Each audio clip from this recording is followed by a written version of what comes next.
ನಮಸ್ಕಾರ ಸ್ನೇಹಿತರೆ, ನಮ್ಮ ನಂಬಿಕೆಗೆ ಸ್ವಾಗತ ಸುಸ್ವಾಗತ. ಸ್ನೇಹಿತರೆ, ಇವತ್ತಿನ ಸಂಚಿಕೆಯಲ್ಲಿ ಚಿತ್ರ ವಿಚಿತ್ರವಾದ ಸ್ಟೋರಿಯನ್ನ ಹೇಳ್ತೀವಿ. ಈ ಸ್ಟೋರಿ ಕಟ್ಟುಕತೆಯಲ್ಲ, ಬದಲಿಗೆ ನಿಜವಾದ ಘಟನೆ. ಅದು ದಂಪತಿಗಳಿಬ್ಬರ ವಿಚಿತ್ರ ಹಾಗೂ ಭಯಾನಕ ಕಥೆ. ನಡೆದಿರೋದು ಬ್ಯಾಂಕಾಕ್ನಲ್ಲಿ. ಅಷ್ಟಕ್ಕೂ ಆ ಘಟನೆಯಾದರೂ ಏನು, ಆ ದಂಪತಿಗಳ ನಡುವೆ ಆಗಿದ್ದೇನು ಅನ್ನೋದನ್ನ ಈ ಸಂಚಿಕೆಯಲ್ಲಿ ಹೇಳ್ತಾ ಹೋಗ್ತೀನಿ. ಅದಕ್ಕೂ ಮುನ್ನ ನಮ್ಮ ನಂಬಿಕೆಗೆ ನಿಮ್ಮ ಬೆಂಬಲವಿರಲಿ. ಎಲ್ಲ ವಿಧದ ತ್ವಚೆಯ ಸಮಸ್ಯೆಗಳಿಗೆ ಧೀಮಹಿ ಪ್ರಾಡಕ್ಟ್ ರಾಮಬಾಣದಂತೆ ಕೆಲಸ ಮಾಡುತ್ತೆ. ಕೇವಲ 3 ದಿನದಲ್ಲೇ ವ್ಯತ್ಯಾಸ ನೋಡ್ತೀರಾ. ಯಾವುದೇ ಅಡ್ಡ ಪರಿಣಾಮಗಳಿಲ್ಲ. ಕೆಮಿಕಲ್ ರಹಿತವಾದ 16 ನೈಸರ್ಗಿಕ ಪದಾರ್ಥಗಳ ಮಿಶ್ರಣದಿಂದ ತಯಾರಾದ 100% ಆರ್ಗ್ಯಾನಿಕ್ ಧೀಮಹಿ ಪ್ರಾಡಕ್ಟ್. ಹೆಚ್ಚಿನ ಮಾಹಿತಿಗಾಗಿ ಕೆಳಕಂಡ ದೂರವಾಣಿಗೆ ಸಂಪರ್ಕಿಸಿ.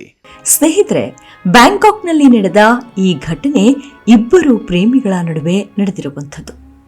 ಬ್ಯಾಂಕಾಕ್ ನಗರದಲ್ಲಿ ವಾಸಿಸುತ್ತಿದ್ದ ಪ್ರೇಮಿಗಳಿಬ್ಬರು ಆಳವಾಗಿ ಪ್ರೀತಿಸ್ತಾ ಇದ್ರು. ಕೆಲವು ತಿಂಗಳುಗಳ ಕಾಲ ಡೇಟಿಂಗ್ ಮಾಡಿದ ನಂತರ ಅವರಿಬ್ಬರು ಮದುವೆ ಆಗುವ ನಿರ್ಧಾರ ಮಾಡ್ತಾರೆ. ಆದರೆ ವಿಧಿಯಾಟ ಬೇರೆಯದ್ದೇ ಇತ್ತು. ದುರದೃಷ್ಟವಶಾತ್ ಅವರಿಬ್ಬರು ಅಪಘಾತದಲ್ಲಿ ಪ್ರಾಣ ಕಳೆದುಕೊಳ್ತಾರೆ. ಆದರೆ ವಿಧಿ ಬೇರೆಯದ್ದೇ ಕತೆಗೆ ಅಣಿಯಾಗಿತ್ತು. ದೇಹರೂಪಿಗಳಾಗಿ ಸೇರಲಾಗದ ಪ್ರೇಮಿಗಳು ಆತ್ಮರೂಪಿಗಳಾಗಿ ಒಂದಾಗ್ತಾರೆ. ಇಲ್ಲೇ ಇರೋದು ನೋಡಿ ಅಚ್ಚರಿಯ ವಿಷಯ ಅಂದ್ರೆ, ಸತ್ತ ನಂತರ ಅವರಿಬ್ಬರು ದಂಪತಿಗಳಾಗಿ ಬದಲಾಗ್ತಾರೆ. ಅದು ಹೇಗೆ ಅನ್ನೋದು ನಿಜಕ್ಕೂ ಕುತೂಹಲ. ಮರಣದ ನಂತರ ಪ್ರೇಮಿಗಳ ಆತ್ಮಗಳು ಮದುವೆ ಆಗಿದ್ದಾವೆ ಅನ್ನುವುದು ಸ್ಥಳೀಯರ ನಂಬಿಕೆ. ಆದರೆ ಇದೆಲ್ಲ ಶುದ್ಧ ಸುಳ್ಳು ಎಂದು ಭಾವಿಸಿದ್ರು ಇದು ನಿಜ ಅಂತ ಅಲ್ಲಿನ ಜನ ನಂಬಿದ್ರು. ಕೇವಲ ಸ್ಥಳೀಯರು ಮಾತ್ರವಲ್ಲ, ಮಲೇಷಿಯಾದ ಪತ್ರಿಕೆಗಳು ಮತ್ತು ಸುದ್ದಿವಾಹಿನಿಗಳಲ್ಲಿ ಇದೇ ವಿಚಾರ ಪ್ರಸಾರವಾಯಿತು. ಈ ಸತ್ಯ ಘಟನೆಯನ್ನ ಕಂಡ ಪ್ರತಿಯೊಬ್ಬರೂ ದಿಗ್ಭ್ರಮೆಗೊಂಡ್ರು. ಆದರೆ ಒಂದು ಗೊಂದಲ ಕಾಡ್ತಿತ್ತು. ಆತ್ಮಗಳಾಗಿ ಒಂದಾಗೋದೇನೋ ಸರಿ, ಆದರೆ ಮದುವೆ ಆದವು ಅನ್ನೋದನ್ನ ಒಪ್ಪಿಕೊಳ್ಳುವ ಮನಸ್ಸಾಗ್ಲಿಲ್ಲ. ಅದಕ್ಕಾಗಿ ಸತ್ಯಾನ್ವೇಷಣೆಗೆ ಹೇಳಿದ್ರು. ಆ ಪ್ರೇಮಿಗಳಿಬ್ಬರ ಪೂರ್ವಾಪರದ ಬಗ್ಗೆ ಕೆದಕೋಕೆ ಮುಂದಾಗ್ತಾರೆ. ಆಗ್ಲೇ ನೋಡಿ ಒಂದೊಂದು ವಿಚಾರಗಳು ಹೊರಬರೋದಕ್ಕೆ ಶುರುವಾದವು. ಅದೇನು ಅಂದ್ರೆ, ಒಬ್ಬರನ್ನ ಒಬ್ಬರು ತುಂಬಾ ಆಳವಾಗಿ ಪ್ರೀತಿಸ್ತಾ ಇದ್ದ ಆ ಯುವಕ ಯುವತಿಯ ಪ್ರೇಮ ಕಥೆ ಶುರುವಾಗೋದು 2018ರ ಆಸುಪಾಸಿನಲ್ಲಿ. ಇಬ್ಬರು ಯುವಕ ಯುವತಿಯರು ಮಲೇಷಿಯಾದ ಒಂದು ನಗರದಲ್ಲಿ ವಾಸ ಮಾಡ್ತಿದ್ರು. ಹುಡುಗನ ಹೆಸರು ಯಾಂಗ್ ಜಿಂಗ್ ಶಾನ್, ಹುಡುಗಿಯ ಹೆಸರು ಲೀ ಕ್ಸುಯೆಂಗ್. ಇವರಿಬ್ಬರ ಭೇಟಿಯಾಗಿದ್ದೇ ಆಕಸ್ಮಿಕ. ಈ ಜೋಡಿ ಮೊದಲಿಗೆ ಕೆಲವು ಕಾಲ ಸ್ನೇಹಿತರಾಗಿದ್ರು. ಅವರ ಸ್ನೇಹ ಅದೆಷ್ಟು ಗಾಢವಾಗಿತ್ತೆಂದ್ರೆ ಅವರಿಬ್ಬರ ನಡುವೆ ಪ್ರೀತಿ ಚಿಗುರೊಡೆದಿದ್ದೇ ಇಬ್ಬರಿಗೂ ತಿಳಿಯಲಿಲ್ಲ. ಅವರ ಮಾತು, ಆಲೋಚನೆ ಎಲ್ಲವೂ ಒಂದಾದವು. ಅವರ ನೋಟ, ಮನಸ್ಸಿನ ವೇದನೆ ಎಲ್ಲವೂ ಬೆರೆತಿತ್ತು. ಇಡೀ ಲೋಕವೇ ಅವರ ಕಣ್ಣೆದುರು ಮಂಕಾಯಿತು. ಕೇವಲ ಅವಳು ಅವನು ಇಬ್ಬರೇ ಎಂಬ ಹುಚ್ಚು ಪ್ರೀತಿಯಲ್ಲಿ ಸಿಲುಕಿದ ಪ್ರೇಮಿಗಳಿಬ್ಬರು ಒಂದು ದಿನ ಶಪಥ ಮಾಡಿಬಿಡ್ತಾರೆ. ಈ ಪ್ರೀತಿ 7 ಜನ್ಮಕ್ಕೂ ಅಮರವಾಗಲಿ, ಮುಂದಿನ ಲೋಕದಲ್ಲೂ ಒಟ್ಟಿಗೆ ಇರುವುದಾಗಿ ಪ್ರತಿಜ್ಞೆ ಮಾಡ್ತಾರೆ. ಆದರೆ ವಿಧಿಯ ಆಟಕ್ಕೆ ಸಿಕ್ಕಿ ಎಲ್ಲವೂ ಬರಿದಾಯಿತು. ಒಂದು ದಿನ ಎಲ್ಲವೂ ಕೊನೆಗೊಳ್ತು. ಆ ರಾತ್ರಿ ನಿಜಕ್ಕೂ ಭಯಾನಕವಾಗಿತ್ತು. ಆ ಇಬ್ಬರು ಪ್ರೇಮಿಗಳು ಜೂನ್ 2, 2024ರಂದು ಬ್ಯಾಂಕಾಕ್ನ ಒಂದು ಸ್ಥಳದಲ್ಲಿ ಭೇಟಿಯಾಗಬೇಕಾಗಿತ್ತು. ಅಂದು ಹುಡುಗನ ಹುಟ್ಟುಹಬ್ಬವೂ ಆಗಿತ್ತು. ಆ ಸುದಿನವೇ ಆತ ಅವಳಿಗೆ ಪ್ರಪೋಸ್ ಮಾಡಬೇಕೆಂದುಕೊಂಡಿದ್ದ. ಆದರೆ ಜೂನ್ 2ಕ್ಕೆ ಇನ್ನೇನು ಕೆಲವೇ ದಿನಗಳಿತು. ಅದಕ್ಕೂ ಸುಮಾರು 1 ವಾರದ ಮೊದಲು, ಅಂದರೆ ಮೇ 24ರ ರಾತ್ರಿ ಹೋಟೆಲ್ನಲ್ಲಿ ಭೇಟಿಯಾಗಲು ಪ್ಲಾನ್ ಮಾಡಿಕೊಳ್ತಾರೆ.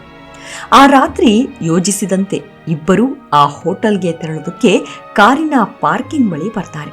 ಕಾರಿದ್ದ ಸ್ಥಳಕ್ಕೆ ಸ್ವಲ್ಪ ದೂರ ನಡೆದುಕೊಂಡು ಬರುತ್ತಿರಬೇಕಾದ್ರೆ ಆ ಯುವತಿ ಇದ್ದಕ್ಕಿದ್ದಂತೆ ಭಯಭೀತಳಾಗಿ ಕಿರ್ಚಾಡ್ತಾಳೆ.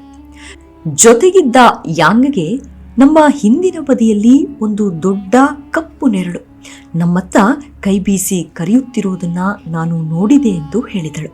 ಆದರೆ ಪ್ರೇಮದ ಅಮಲಿನಲ್ಲಿದ್ದ ಆ ಹುಡುಗ ಪಿಸುನಗುತ್ತಾ, ಅದು ನಿನ್ನ ಭ್ರಮೆಯಷ್ಟೇ, ಬಾ, ಏನೂ ಆಗೋದಿಲ್ಲ ಎಂದು ಕೈ ಹಿಡಿದುಕೊಂಡು ಕಾರಿನಲ್ಲಿ ಕುಳಿತ.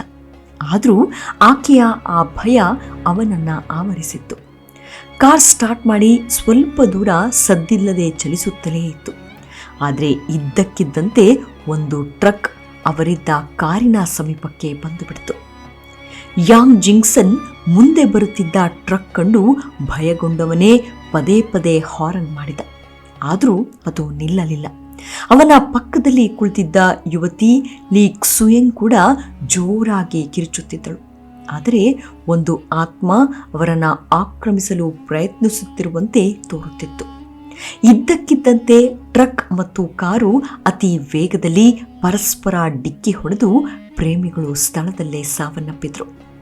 ಈ ಭೀಕರ ಅಪಘಾತ ಸಂಭವಿಸಿದ್ದು ವಾಯುವ್ಯ ಮಲೇಷಿಯಾದ ಪೆರಾಕ್ ನಗರದ ಬಳಿ. ಸ್ಥಳೀಯರ ಪ್ರಕಾರ ಪ್ರೇಮಿಗಳಿಬ್ಬರ ಮರಣದ ಸ್ವಲ್ಪ ಸಮಯದ ನಂತರ ಅವರ ದೇಹದಿಂದ ಬೇರ್ಪಟ್ಟ ಆತ್ಮಗಳು ಮೊದಲೇ ನಿರ್ಧರಿಸಿದ ಹೋಟೆಲ್ಗೆ ಬಂದವು. ಕೆಲವು ಹೋಟೆಲ್ ಸಿಬ್ಬಂದಿಗಳು ಅವರಿಬ್ಬರು ಬರೋದನ್ನ ಗಮನಿಸ್ತಾರೆ. ಆದರೆ ಅವರ ಅಭಿಪ್ರಾಯದಂತೆ ಆ ಪ್ರೇಮಿಗಳಿಬ್ಬರು ಸಾಮಾನ್ಯರಿಗಿಂತ ಭಿನ್ನವಾಗಿ ಕಾಣಿಸುತ್ತಿದ್ರಂತೆ. ಆದರೆ ಅವರನ್ನ ತಡೆಯಲಿಲ್ಲ. ಯಾಕೆಂದ್ರೆ ಅದಾಗಲೇ ಅವರ ಹೆಸರಿನಲ್ಲಿ ಟೇಬಲ್ ಬುಕ್ ಆಗಿತ್ತು. ಸಿಬ್ಬಂದಿಗಳು ಹೇಳೋ ಪ್ರಕಾರ ಯುವಕ ಯುವತಿಯರಿಬ್ಬರು ಪರಸ್ಪರ ಕೈಗಳನ್ನ ಹಿಡಿದುಕೊಂಡಿದ್ರು. ಕೈಗಳಿಂದ ರಕ್ತ ಸುರಿಯುತ್ತಿತ್ತು. ಅವರನ್ನ ಕಂಡ ಸಿಬ್ಬಂದಿಯೋರ್ವಳು ಕಿರುಚುತ್ತಾ ಹೋಟೆಲ್ ವ್ಯವಸ್ಥಾಪಕರಿಗೆ ಕರೆ ಮಾಡಿ ಓಡಿ ಹೋದಳು. ಆದರೆ ಅವರು ಬರೋ ಹೊತ್ತಿಗೆ ಅವರಿಬ್ಬರು ಕಣ್ಮರೆಯಾಗಿದ್ರು. ಪ್ರತ್ಯಕ್ಷದರ್ಶಿಗಳು ಹೇಳುವಂತೆ ಇವು ವಾಸ್ತವವಾಗಿ ಎರಡು ಪ್ರೇತಗಳು ಅತೃಪ್ತ ಸ್ಥಿತಿಯಲ್ಲಿ ಅಲೆದಾಡುತ್ತಿದ್ದವು ಎಂದು ಹೇಳ್ತಾರೆ. ಅದಾದ ನಂತರ ಕೆಲವು ವಿಚಿತ್ರ ಘಟನೆಗಳು ಸಂಭವಿಸಲು ಪ್ರಾರಂಭಿಸಿದ್ವು. ಆ ಹೋಟೆಲ್ನಲ್ಲಿ ನೆರೆದಿದ್ದ ಜನರು ಭಯಭೀತರಾಗಿದ್ರು.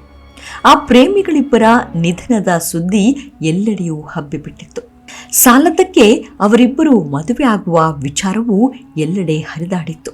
ಎಲ್ಲಾ ವಿಧದ ತ್ವಚೆಯ ಸಮಸ್ಯೆಗಳಿಗೆ ಧೀಮಹಿ ಪ್ರಾಡಕ್ಟ್ ರಾಮಬಾಣದಂತೆ ಕೆಲಸ ಮಾಡುತ್ತೆ. ಕೇವಲ 3 ದಿನದಲ್ಲೇ ವ್ಯತ್ಯಾಸ ನೋಡ್ತೀರಾ. ಯಾವುದೇ ಅಡ್ಡ ಪರಿಣಾಮಗಳಿಲ್ಲ. ಕೆಮಿಕಲ್ ರಹಿತವಾದ 16 ನೈಸರ್ಗಿಕ ಪದಾರ್ಥಗಳ ಮಿಶ್ರಣದಿಂದ ತಯಾರಾದ 100% ಆರ್ಗ್ಯಾನಿಕ್ ಧೀಮಹಿ ಪ್ರಾಡಕ್ಟ್. ಹೆಚ್ಚಿನ ಮಾಹಿತಿಗಾಗಿ ಕೆಳಕಂಡ ದೂರವಾಣಿಗೆ ಸಂಪರ್ಕಿಸಿ.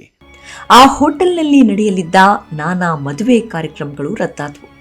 ಇಲ್ಲಿ ಮದುವೆ ಆದ್ರೆ ಮದುವೆ ಮುರಿದು ಬೀಳುತ್ತೆ, ದಂಪತಿಗಳು ಸಾಯ್ತಾರೆ ಅಂತ ಎಲ್ಲೆಡೆಯೂ ಗುಲ್ಲೆಪ್ಪಿತ್ತು. ಅಲ್ಲದೆ ಆ ಇಬ್ಬರು ಪ್ರೇಮಿಗಳು ದೆವ್ವಗಳಾಗಿ ಅಲ್ದಾಡ್ತಾ ಇದ್ದಾರೆ, ಜೋಡಿಗಳಿಗೆ ಬೆದರಿಸುತ್ತಿದ್ದಾರೆಂದು ಭಯಪಟ್ಟರು. ಆದರೆ ಇದಕ್ಕೆ ಪರಿಹಾರ ಬೇಕಲ್ವಾ? ಅದಕ್ಕಾಗಿ ನಾನಾ ಕಡೆ ಹಲವರಿಂದ ಸಲಹೆಯನ್ನ ಪಡೆದುಕೊಳ್ತಾರೆ. ಅವರಿಂದ ಬಂದ ಉತ್ತರ ಒಂದೇ, ಅವರಿಬ್ಬರಿಗೂ ಶಾಸ್ತ್ರೋಕ್ತವಾಗಿ ಮದುವೆ ಮಾಡಬೇಕು ಅಂತ.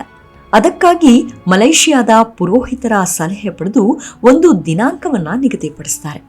ಮೃತಪಟ್ಟಿದ್ದ ಪ್ರೇಮಿಗಳಿಬ್ಬರ ಕುಟುಂಬಸ್ಥರನ್ನ ಸಂಪರ್ಕಿಸಿ ಮೃತ ಯುವಕ ಮತ್ತು ಯುವತಿಯ ಛಾಯಾಚಿತ್ರಗಳನ್ನ ಮದುವೆ ಮಂಟಪದಲ್ಲಿ ಇರಿಸಿ ವಿವಾಹ ವಿಧಿಗಳನ್ನ ಪ್ರಾರಂಭಿಸಿದ್ರು. ಮದುವೆಯ ವಿಧಿವಿಧಾನಗಳು ನಡೆಯುತ್ತಿರುವಾಗಲೇ ಎಲ್ಲಿಂದಲೋ 2 ಕಪ್ಪು ಹಕ್ಕಿಗಳು ಕಾಣಿಸಿಕೊಂಡು ಹುಡುಗ ಮತ್ತು ಹುಡುಗಿಯ ಛಾಯಾಚಿತ್ರದ ಮೇಲೆ ಕುಳಿತವು.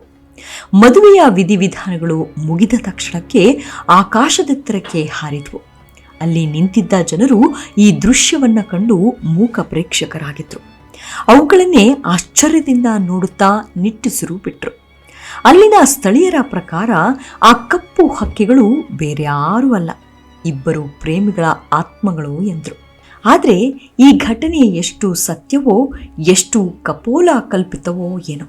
ಆದರೆ ಇಂದಿಗೂ Malaysian love story of 2 souls ಅಂತ ಸರ್ಚ್ ಮಾಡಿದ್ರೆ ಈ ಕಥೆಯ ಸಾರಾಂಶ ಸಿಗುತ್ತೆ.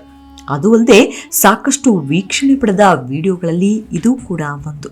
ಇಂದಿಗೂ ಇವರಿಬ್ಬರ ನೆನಪಿನಲ್ಲಿ ಬ್ಯಾಂಕಾಕ್ನಲ್ಲಿ ಒಂದು ರಸ್ತೆಯಲ್ಲಿ ಪ್ರತಿಮೆಯನ್ನು ನಿರ್ಮಿಸಲಾಗಿದೆ. ಅಲ್ಲದೆ ಇವರಿಬ್ಬರನ್ನ ನೆನೆದು ಪ್ರೀತಿ ಸಿಗಲಿ ಅಂದ್ರೆ ಅಂಥವರು ಪ್ರೇಮ ವಿವಾಹ ಆಗ್ತಾರೆ ಅಂತಾನೆ ಸ್ಥಳೀಯರು ನಂಬ್ತಾರೆ. ಅಂತೂ ಒಂದೊಂದು ಕಥೆಗಳು ಒಂದೊಂದು ಘಟನೆಗಳು ರೋಚಕ ಅಧ್ಯಾಯವೇ ಸರಿ. ಅದಕ್ಕೆ ದೊಡ್ಡೋರು ಹೇಳೋದು, ಪ್ರೀತಿಗಿಂತ ದೊಡ್ಡದು ಈ ಜಗತ್ತಿನಲ್ಲಿ ಯಾವುದೂ ಇಲ್ಲ ಅಂತ. ಮುಂದಿನ ಸಂಚಿಕೆಯಲ್ಲಿ ಮತ್ತೆ ಸಿಗೋಣ.